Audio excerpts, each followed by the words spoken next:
Feliz sábado, hermanos. Amén. Que la paz de Dios sea sobre todos nosotros en este día. Padre nuestro que estás en los cielos, santificado sea tu nombre. Venga tu reino y sea hecha tu voluntad, así como se hace en las regiones celestes, así también aquí en la tierra. Es la frase que más repite el ser humano sobre la tierra. Es el versículo que ateos y cristianos en todo el mundo más repiten, o al menos una de las frases más repetidas en todo el mundo. Padre nuestro que estás en el cielo. La palabra Padre es una palabra poderosísima. Es una herramienta que todo ser humano ha utilizado inagotablemente sobre la faz de la tierra. Única y exclusivamente porque las características de un padre permiten que los hijos tengan la suficiente confianza, tengan la suficiente cercanía para que cuando tienen algún problema, pues se lleguen ante el Padre. Y la historia de la palabra Padre en todas las épocas tiene mucho que decir. Especialmente cuando llegan los momentos difíciles de la vida, los hijos, sin tener esperanza o oportunidades en otras partes, ¿qué hacemos? Acudimos o al consejo, o a la ayuda, o a cualquier aspecto que nuestros padres puedan brindarnos. La palabra padre, desde que la civilización del mundo comenzó a desarrollarse, fue algo magnético. Y haciendo la historia de la palabra padre, los padres eran el paradigma del respeto que los hijos guardaban hacia ellos. Pero a medida que las culturas y las épocas han ido cambiando, Rosy, el significado y el propósito de la palabra padre ha ido cambiando también con las épocas. Y lo más triste del caso es que no ha sido para mejor.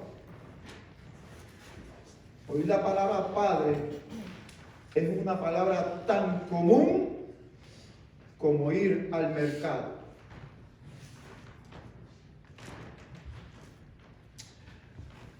Porque hoy en día la palabra padre no significa lo que significaba cuando ella surgió por primera vez. Todavía los que pertenecen al siglo pasado, al siglo XX, tienen un concepto un poquito más refinado de lo que quiere decir la palabra padre en el siglo XXI. Aún los que viven en nuestros países tienen un mejor concepto de lo que quiere decir la palabra padre de lo que nosotros en estos países consideramos que es un padre.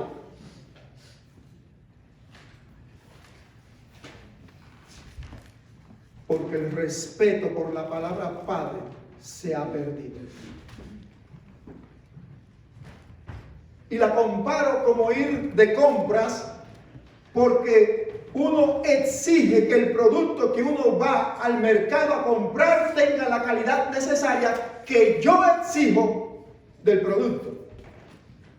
Y hoy en día, los hijos cuando van a hablarle a los padres, le hablan como si fuera un empleado de mercado. Recientemente estaba cerca de una persona, un compañero de trabajo, y recibe un mensaje de su hija. Dice, papi, mi celular se me ha echado a perder.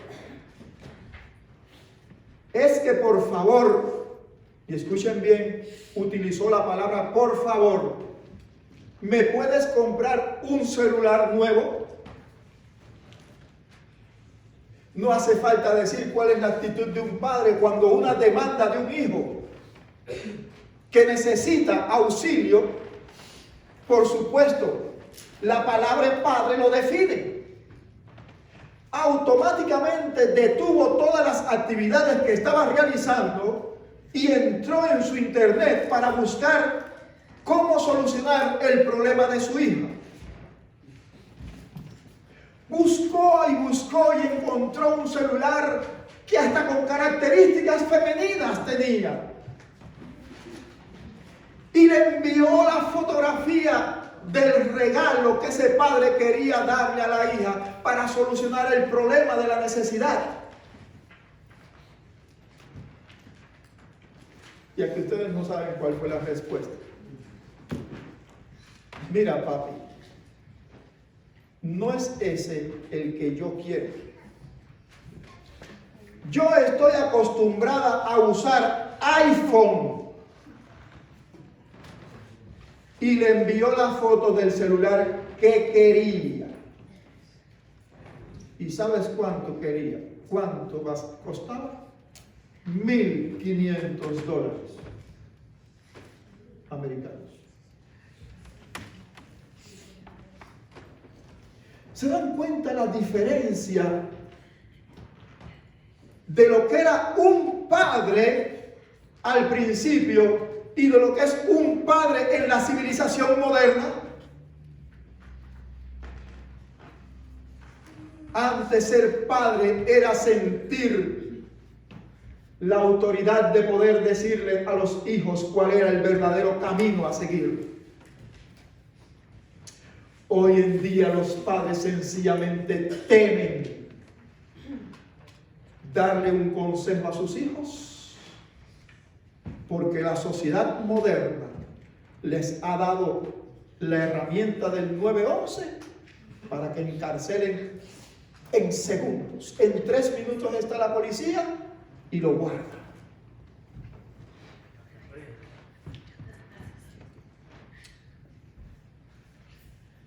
Por eso la interpretación de estos 2 versículos con que comienza el Padre Nuestro ha adquirido las mismas características de la cultura en la cual nos desarrollamos.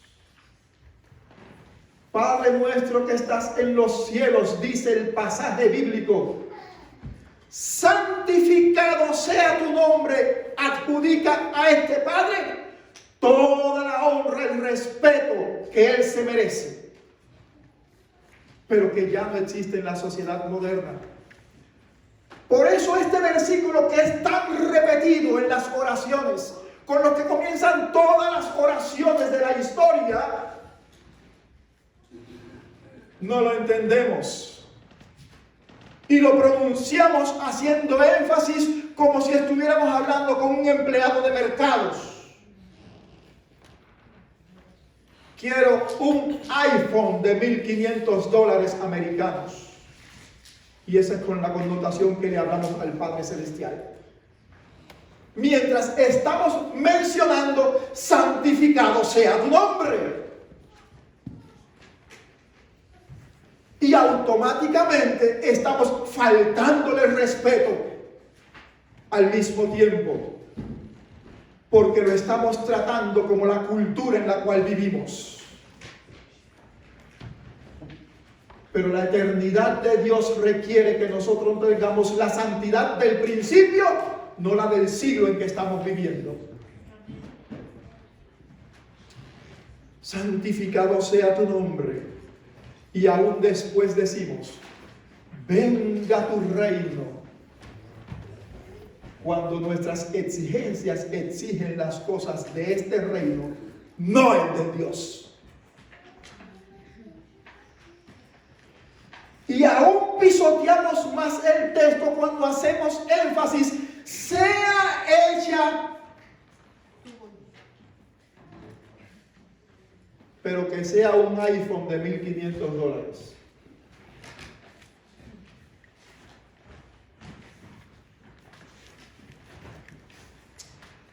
¿Quién no entiende el pasaje bíblico que estamos estudiando? Padre nuestro que estás en los cielos, santificado sea tu nombre, venga tu reino. Pero en nada tiene que ver el mundo en que vivimos al reino de Dios.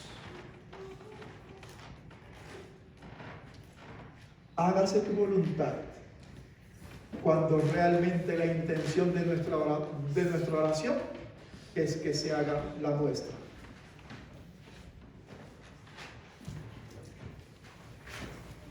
Porque si se hiciera la voluntad de Dios como se hace en el cielo, y voy a describir cómo se hace en el cielo. Todo lo que se hace en el cielo es para alabar, santificar y glorificar el nombre bendito de Dios. Cuando oras, ¿ese es tu propósito? ¿O es que venga tu celular de $1,500? ¿Qué pretendes con la oración? ¿Que sea hecha la voluntad de Dios o que sea hecha la tuya? La herramienta fundamental del hombre la encontramos en un libro que un cristiano profano me mostró recientemente. Y yo me eché a reír y le dije a este cristiano profano que no practica el evangelio y se aprovecha de las oraciones como las que estamos estudiando hoy en día para manifestar que el poder de Dios en su vida le da todo lo que tiene. Y él me explica y me da, después de todos mis estudios teológicos, de estar en la iglesia adventista desde que nací, me dice: el libro que más usan los cristianos en el mundo, tú no lo conoces. Le digo: te equivocas. ¿Está en la Biblia? Sí. Hasta los apócrifos lo conozco. No lo conoces. Y estoy hablando con un cristiano pagano. Y me dice: el libro que más usan los cristianos en el mundo se llama Excusarías. ¿Cómo?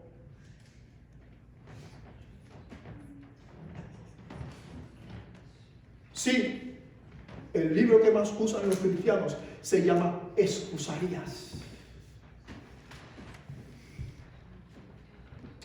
¿Alguien me quiere leer el pasaje bíblico que encontramos en Primera de Juan 4:8? La palabra Dios es amor, o la frase Dios es amor, se encuentra 227 veces. La palabra amor se encuentra 227 veces en toda la Biblia. Pero hay un número escaso de veces en que la palabra amor está unida a la frase Dios es amor. Y Dios es amor, dice este señor, que es la frase que los cristianos encuentran en el libro de Excusarías para justificar sus intenciones mezquinas y mundanas. Y yo me di a la tarea de estudiar estos textos que dicen Dios es amor, para ver si su aplicación tiene que ver con la intención que el hombre hoy le pone al texto, a estos textos que tienen la frase Dios es amor. ¿Qué dice Primera de Juan 4:8? El que no ama no conoce a Dios, porque Dios es amor. ¿Qué es amor? Un sentimiento, ¿no? ¿Cómo se manifiesta el amor? Es cuando una persona está dispuesta a hacer lo posible, y lo posible es según mis recursos. Lo imposible es lo que está fuera de mis recursos y hasta la vida por satisfacer las necesidades de otra persona. ¿Cierto? ¿Y cómo dice el texto? El que no ama. El que no está dispuesto a hacer lo necesario.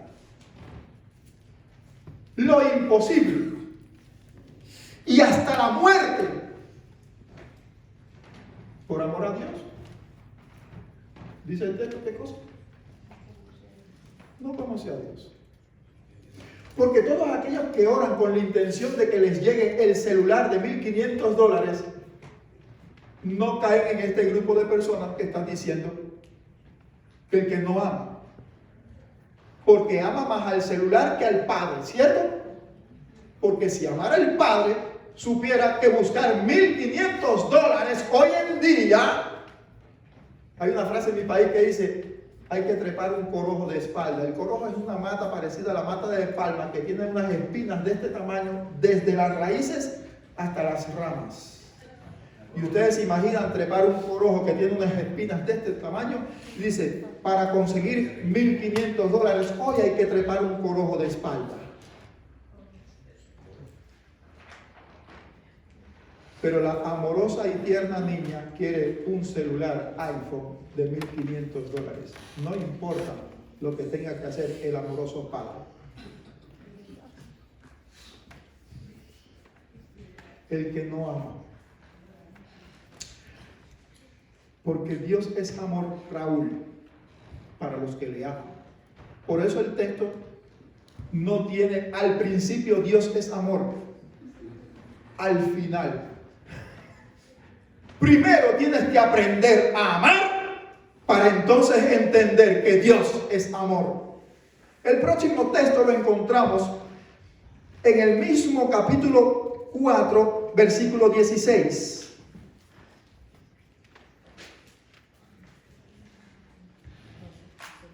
Y nosotros hemos conocido y creído el amor que Dios tiene para con nosotros.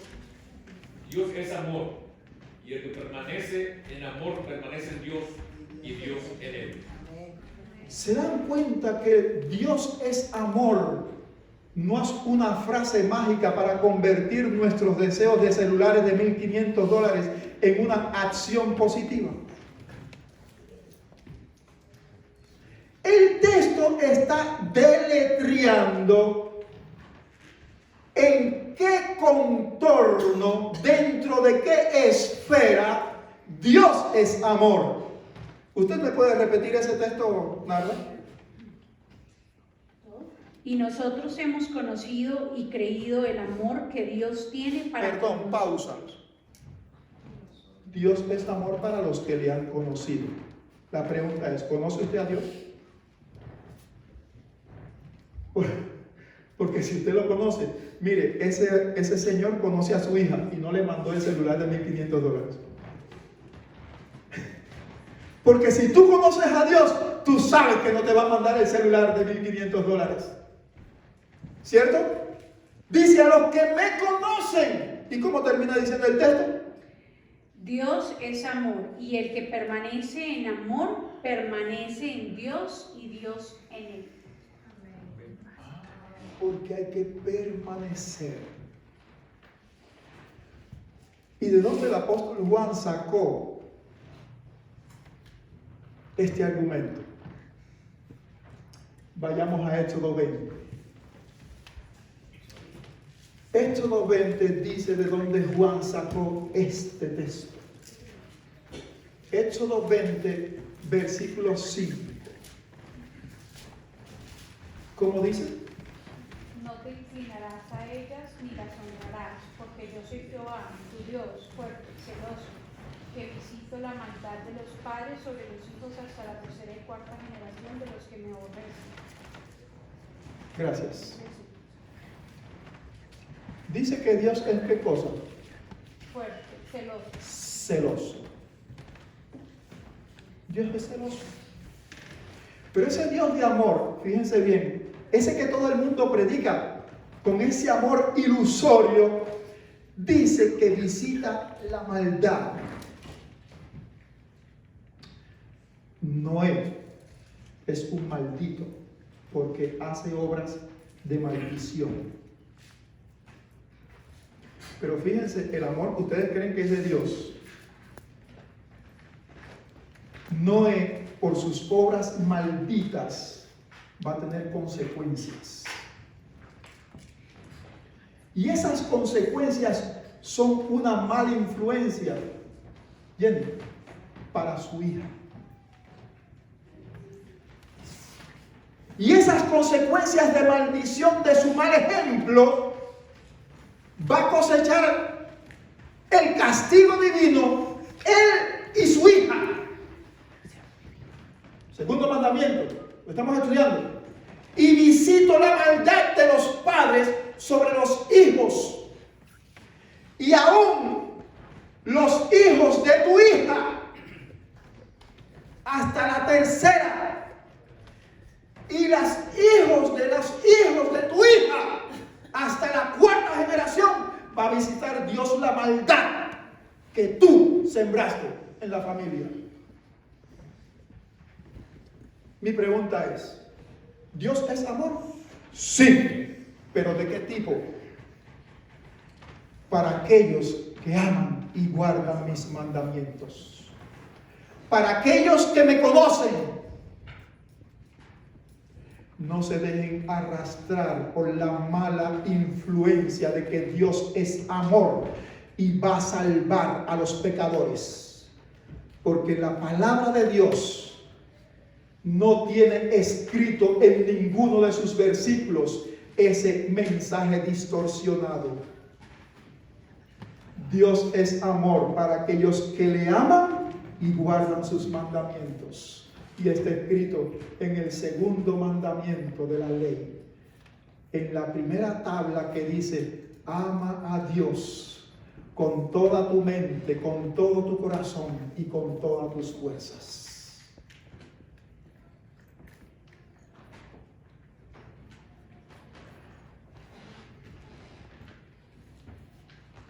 Pero no es lo peor.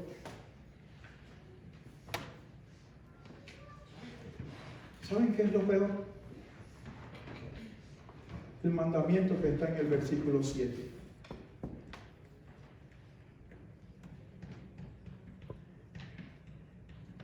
No me miren. Miren sus Biblias. No tomarás el nombre de del Señor tu Dios. Éxodo 20, capítulo 7, es lo peor.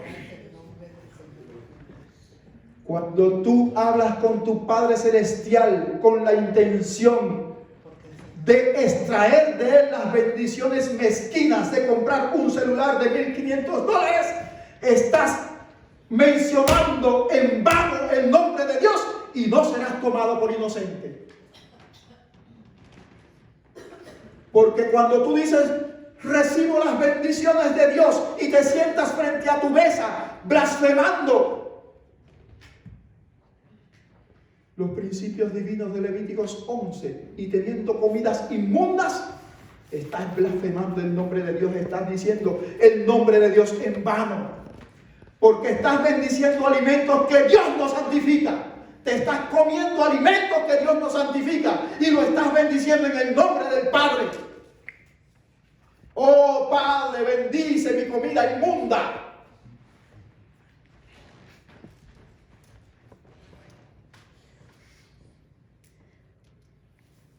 Oh Señor, acompáñame ahora que voy de viaje. Y cuando abres tus escaparates, tus ropas son blasfemias de culturas paganas. Oh, guía mi auto cuando la música que oyes en tu auto es música profana. Y eso es hablar el nombre de Dios en vano. Y dice el pasaje bíblico: no daré por inocente al que blasfemare mi nombre.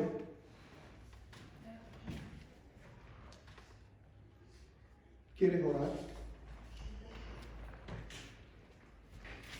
¿Quién quiere orar? Nadie. Amén, hermano. No es para que dejemos de orar. Es para que aprendamos que la voluntad de Dios, como dice el texto principal del estudio, sea la voluntad de Dios hecha así como se hace en el cielo, aquí también en la tierra. ¿Y saben qué? No nos hagamos los inocentes, porque la voluntad de Dios está escrita en su palabra. Todo el mundo piensa, y ya hablamos en el 8º tema de esta serie, que el pan al cual se refiere el Padre nuestro no es un pan material, pero todos creen que es un pan material. Y dijimos en ese 8º tema de esta serie que estaban en la tierra de Canaán, donde Dios le dio la mejor tierra, fluye leche y miel, y ellos no entendían eso. Y Dios tuvo entonces que darle una serie de textos como los que le voy a dar a ustedes hoy, para que entiendan que el Padre nuestro no está hablando de un mercado de comidas. Y busquemos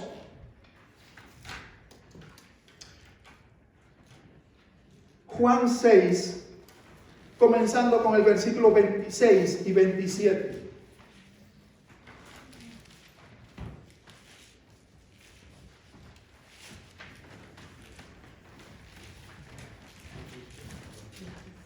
¿Alguien lo tiene? Juan 6, 26 y 27. Respondió Jesús y les dijo: de cierto os digo que me buscáis, no porque habéis visto las señales, sino porque comisteis el pan y os saciasteis.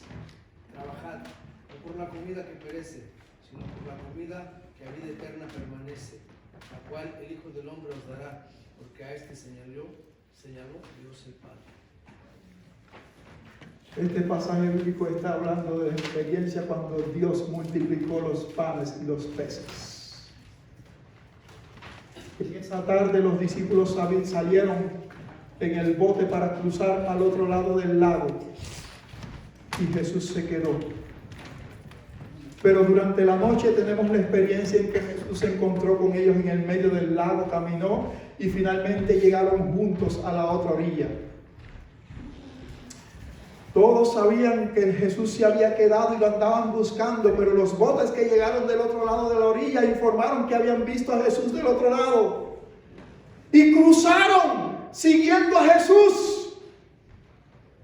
Pero Jesús, que conoce los pensamientos y lee las intenciones del corazón, les dijo a aquella multitud: ustedes no están aquí por el pan divino, están aquí porque se saciaron ayer de panes y peces. ¿Tú por qué estás aquí? ¿Buscando que Dios te resuelva el problema de los celulares? ¿Buscando que Dios te bendiga para pagar tus deudas que has gastado en los bienes de este mundo? Estás nombrando el nombre del Padre en vano y no serás inocente por eso. Porque el pan que yo quiero traerte es el pan que soy yo, dijo Dios a aquella gente. Pero el versículo 6 de este libro es maravilloso, porque aclara todo el panorama del pan. Y podemos leer versículo 33 hasta el 35 del mismo capítulo.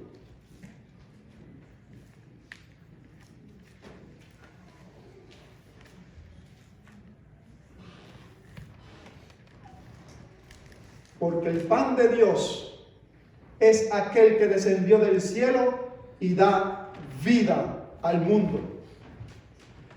Le dijeron: Señor, danos siempre. ¡Qué blasfemia! Estaban pensando en panes y peces y todavía le dicen al Señor: danos siempre panes y peces. Ahora miren la respuesta del versículo 35. Jesús les dijo: yo soy.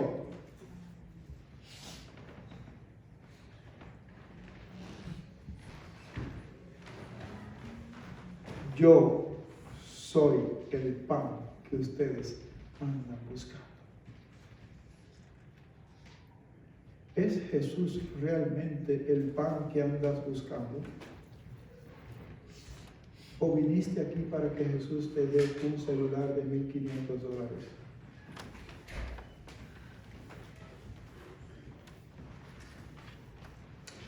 Versículo 41 del mismo capítulo. Versículo 41, hermano. Versículo 41.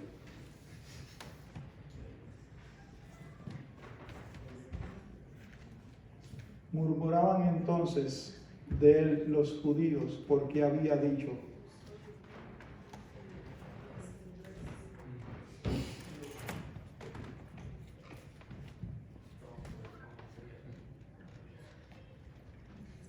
nadie quiere aceptar que el pan del Padre nuestro. Todo el mundo murmura. No puede ser. No puede ser que sea Él. Si yo lo que necesito es un auto nuevo. Porque mi vecino se compró una tremenda troca. ¿Cómo un cristiano como yo va a andar en un carrito viejo? ¿Ya le ofreciste el pan de vida al vecino de la troca? No. Quieres comer el mismo pan profano, pan troca.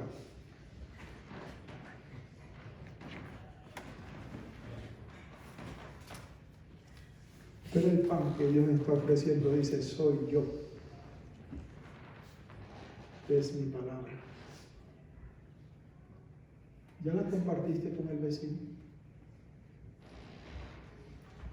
Versículo 51.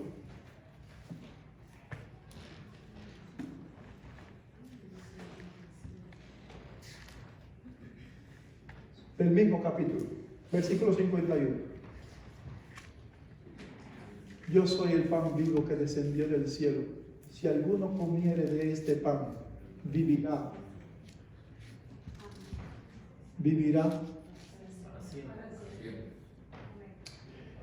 Y el pan que yo daré es mi carne, la cual yo daré por la vida del mundo. ¿Ya le diste de ese pan a tu vecino de la troca? Porque cuando tú le des de ese pan a tu vecino de la troca nueva, él va a poner la troca nueva al servicio de la multiplicación de este pan para otros vecinos. Pero para eso tienes que entender, Loreto, que tu carrito viejo tiene que estar a disposición de la multiplicación del pan de vida.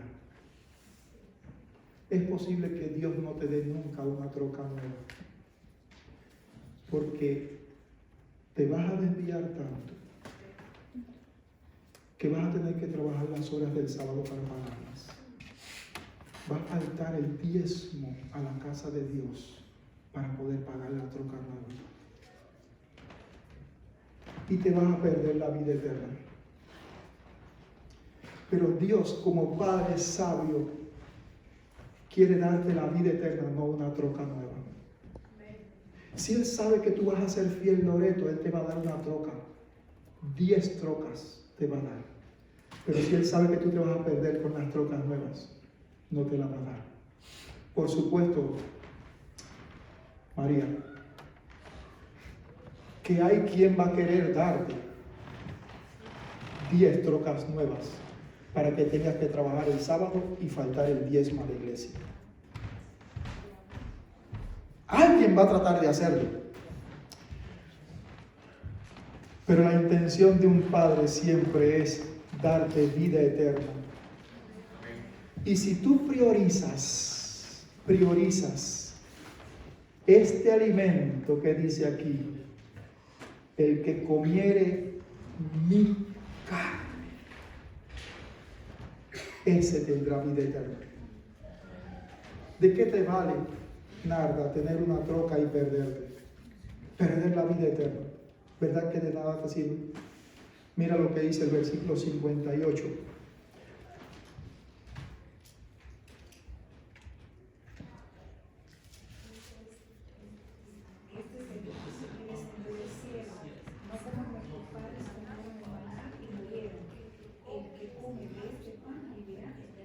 La comida inmunda que tú tienes en la nevera de tu casa, un día va a perecer contigo, así como el maná en el vientre de los hijos de Israel. Los sació por 40 años y dice el texto, ¿qué pasó con ellos? Murieron. Pero el que come de este pan que descendió del cielo, todo aquel que anda pidiendo maná está hablando en nombre de Dios en vano. Versículo 7 de la ley de Dios.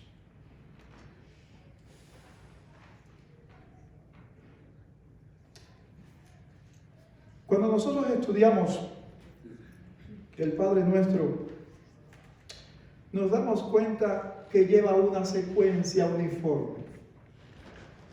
Nosotros vemos a Dios desde la parte mundana, desde el desierto hacia el lugar santísimo. Pero el Padre Nuestro es la historia del santuario a la inversa. Dios está hablando desde su trono. ¿Dónde estaba el trono de Dios? En el lugar santísimo. Y por eso comienza el Padre Nuestro diciendo: Padre nuestro que estás en los cielos, santificado sea tu nombre, porque la gloria se manifestaba en el lugar santísimo, donde está el trono de Dios aquí en la tierra. Y después habla de los atributos que hay en el lugar santo. Danos hoy el pan cotidiano. Pero cuando tú te alimentas del pan cotidiano, el evangelio del Padre Nuestro dice que vas a comenzar a perdonar los pecados de tus semejantes. ¿Por qué? Porque te diste cuenta que tú eras un desgraciado pecador y Cristo te perdonó y te dio la oportunidad de tener vida eterna si tú te alimentas del pan de vida. Y esos atributos son los que están en el lugar santo. El pan significaba el alimento espiritual que Dios quiere dar a su pueblo para que sea santificado. Y eso entonces va a crear una reconciliación de perdón en la iglesia.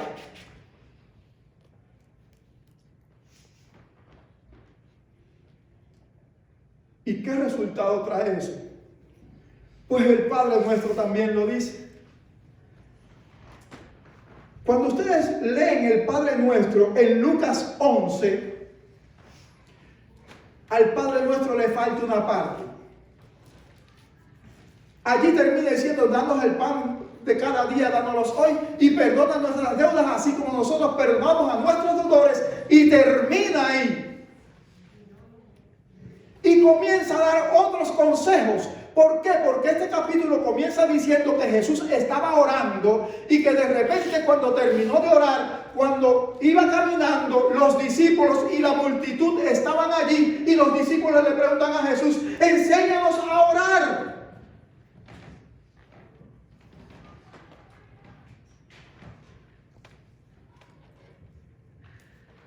Pero la parte final del Padre Nuestro no es para que lo escuchen los blasfemos. Y allí había muchos blasfemos. Y Jesús no finalizó el Padre Nuestro. Pero cuando leemos el Padre Nuestro en el libro de Mateo 6, Jesús termina el Padre Nuestro de otra manera. ¿Por qué lo hizo en esta ocasión tan diferente?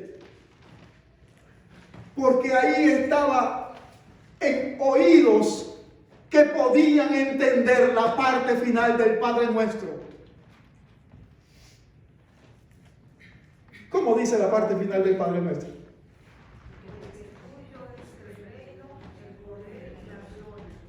Porque las personas que no entienden la parte central del Padre Nuestro y andan buscando celulares de $1,500, no pueden entender el final del Padre Nuestro. Porque la gloria de Dios es desde el siglo antes de la eternidad hasta el siglo eterno. Y si tú no entiendes que el pan de vida es la palabra de Dios, no puedes entender el final del Padre Nuestro. Y los oídos de las personas que estaban en Lucas 11 no podían entender el final del Padre Nuestro.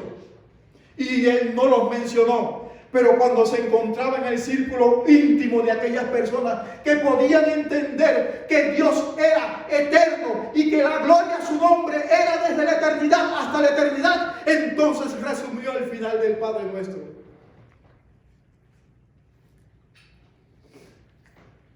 La historia de la oración más hermosa que puede estar en la Biblia es una oración que se realizó en el primer siglo de nuestra era.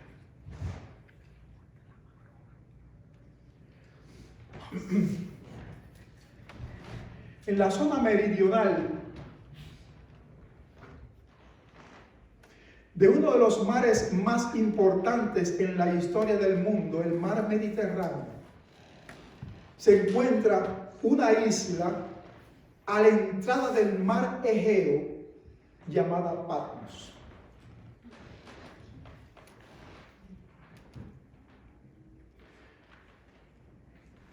A finales del primer siglo de nuestra era, esa isla era una colonia romana. El mar Egeo es el mar que está en todos los contornos del antiguo imperio griego, el cual había doblegado Roma. Y la isla de Patmos era un búnker en el medio de la entrada del mar Egeo, que podía controlar todas las rutas marítimas, ya fueran militares o comerciales. Los hombres de guerra de mejor visión en combate estaban concentrados en la isla de Patmos. La gran amenaza del imperio romano era su antiguo imperio griego.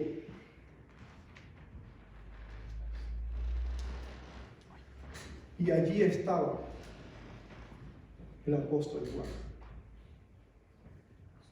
¿Cómo vivían los militares romanos? Generalmente hacían una pequeña ciudadela amurallada y en su interior formaban la estructura de viviendas y en los alrededores entonces la comunidad. La isla de Patmos hoy tiene aproximadamente unos 3.000 habitantes, pero en este tiempo, a finales del primer siglo, tendría aproximadamente una milicia de unos 10.000 personas. Y el apóstol Juan estaba confinado a aquella isla militar. Que aquella isla militar, como cualquier pueblo militar, tiene en su interior, en sus contornos, tiendas, cines, teatros, donde burdeles, clubes, hay de todo. ¿Saben cómo es la vida militar, verdad? ¿O se imaginan? ¿O han leído? ¿Tienen, verdad? De todo. Y cuenta la historia que el apóstol Juan estaba atado con una cadena permanentemente a uno de estos soldados romanos. Donde quiera que este soldado romano iba con él. Los soldados romanos juraban, cuando se adiestraban para la guerra, 25 años de servicio. Y de manera permanente andaban con un peso equipado de unas 60 a 70 libras. Y eso lo llevaban durante toda su vida.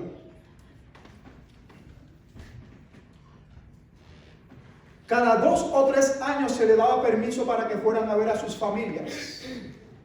Y cuenta la historia oscura de las milicias romanas, que además de toda la prostitución que practicaban estas milicias romanas, se considera de que casi todos los soldados romanos tenían una pareja, hombre, con la cual compartían vida marital. Y que esta costumbre era muy común en estas milicias romanas, porque así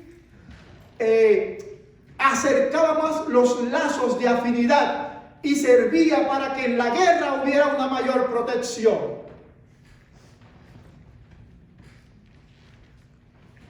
Si yo tenía como pareja a otro soldado romano, en la guerra yo trataba de que él no muriera y él trataba de que yo no muriera.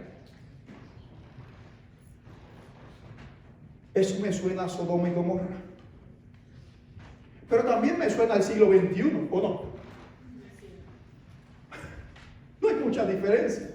La única diferencia es que en el medio de aquella sociedad corrupta, el apóstol Juan estaba atado a uno de estos militares. Y muy por el contrario a lo que la historia presenta, de que el apóstol Juan estaba en un lugar acogedor, una cueva que en la internet ustedes pueden ver con una vista hermosísima hacia el mar Egeo, un paisaje estructural maravilloso, y allí fue inspirado para escribir el libro de Apocalipsis. No fue así, hermanos. En el medio de una sociedad corrupta o más corrupta como la que tú vives, el apóstol Juan escribió el libro de Apocalipsis, viendo los horrores y la aberración podrida de esa sociedad en la cual vivía. Él caminaba entre ellos y recibió las visiones de Dios. Muchas veces nos justificamos que el lugar donde vivimos es conflictivo, que los bandidos, que los criminales, que los delincuentes, pero Juan escribió el Apocalipsis en un clima peor que el clima en que tú vives. ¿Y sabes por qué? Porque cuando el apóstol Juan decía Padre, no andaba buscando sus propios intereses. No estaba buscando resolver un celular de $1,500. ¿Sabe lo que estaba buscando el apóstol Juan? Esto que dice la palabra de Dios: sea hecha tu voluntad en la tierra como en el cielo. No puedo explicarles cuántas veces el apóstol Juan en sus oraciones le rogó a Dios que así como se vivía en el cielo, se lograra vivir en la tierra. A tal punto que en medio de la vida que él estaba viviendo, solo contemplaba escenas del cielo. Si ustedes leen los 22 capítulos del Apocalipsis, no hay un solo capítulo que se refiera a una de las escenas que el apóstol Juan estaba mirando de cada día. Todas las escenas del Apocalipsis son escenas del cielo. Era lo único que él quería saber. Y dice: sea hecha tu voluntad en el cielo, así también en la tierra. No importa en el lugar donde tú te encuentres, si tú no quieres blasfemar el nombre de Dios, tienes que anhelar lo mismo que anheló Juan. Gracias.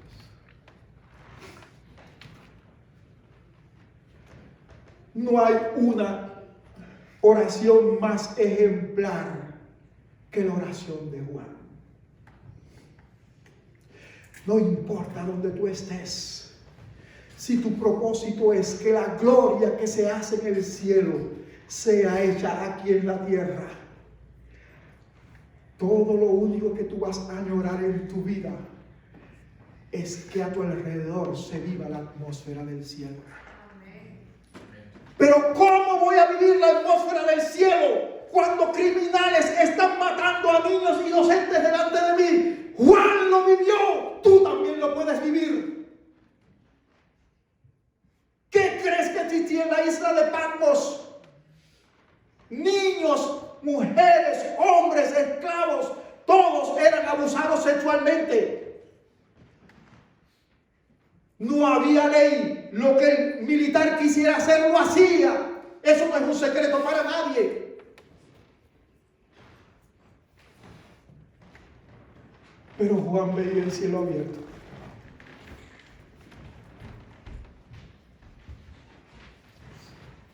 y vivía en la isla de Patmos. No hay excusas, mi hermano.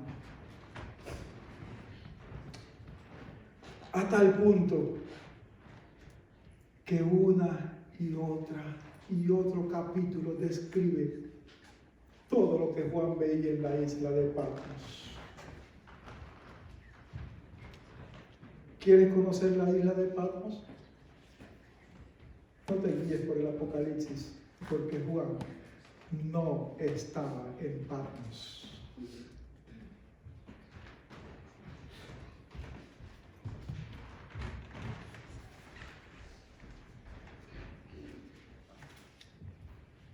¿Te diste cuenta que Juan no estaba en Patmos? ¿Dónde estaba Juan? ¡Wow! El sepulcro de Juan está hoy entre nosotros también. ¿Cómo es posible que Juan, atado a una cadena,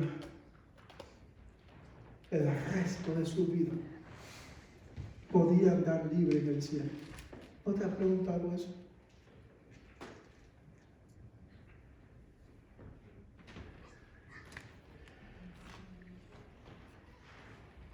Solo quiero que entiendas que lo que le permitió a Juan andar por las calles de oro con tantos años previos a la venida de Jesús es porque Juan entendió el Padre Nuestro que había escuchado de labios de Jesús.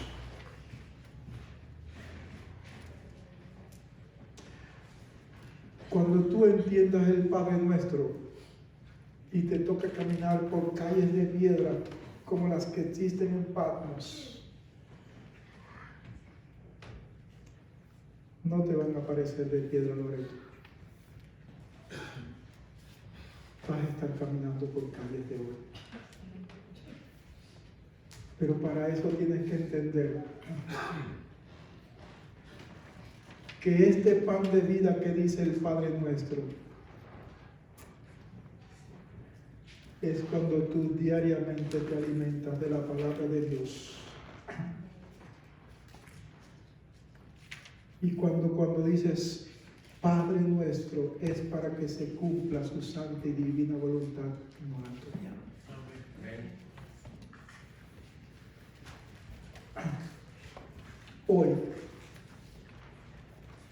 Hoy puedes comenzar a caminar por calles de oro. ¿Cuándo? Ahora. La experiencia de Juan dice que es posible.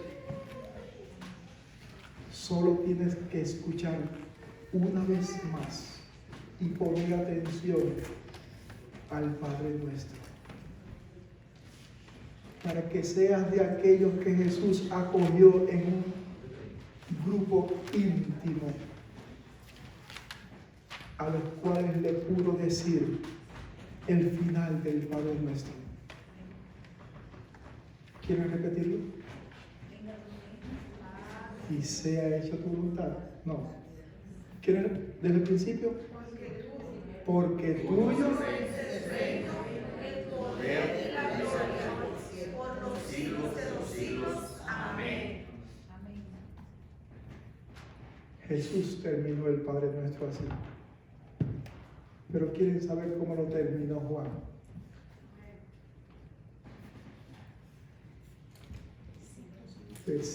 Capítulo 22. Sea así, sí, ven, Señor Jesús. Porque en la vida de Juan no faltaba más nada. Solo faltaba que Jesús se parara a su lado. Porque ya él caminaba sobre las calles de oro. Ya él sentía la atmósfera del cielo. Ya él vivía lleno de alabanza. Tú también puedes hacerlo y terminar hoy y siempre la oración, tu oración personal. Sí, sea así. Ven, Señor Jesús.